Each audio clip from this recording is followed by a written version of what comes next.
Til Handelshuset er en socialøkonomisk virksomhed. Vi blev faktisk startet i 95, før der var nogen, der vidste, der var noget, der hed socialøkonomi.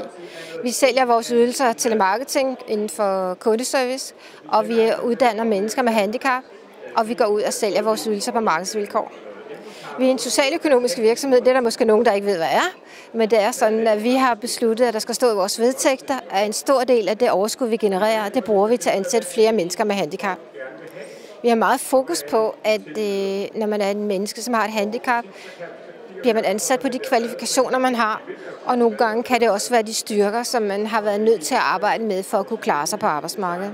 Vi har mange blinde svagsyne hos os, hvor når man er på telefonen, så er man nærværende, man er god til at huske, man læser ikke op af et skript, og man er rigtig god til at bevare den nærværende kontakt. Det er noget af vores hemmelige guld, og vi får mange årsaftaler med erhvervslivet. Det at give andre gode råd, det skal man jo altid være lidt forsigtig med. Men det er sådan, at erhvervslivet vil gerne have løst opgaver professionelt, og vil gerne have de resultater, der skal til. Og mennesker vil gerne ud på arbejdsmarkedet. Og hvis vi kan mødes i den dialog, og man ansætter mennesker med en anderledes profil, eller man bevidst lægger nogle opgaver hos socialøkonomiske virksomheder, så man kan styrke dem, så vinder vi alle sammen.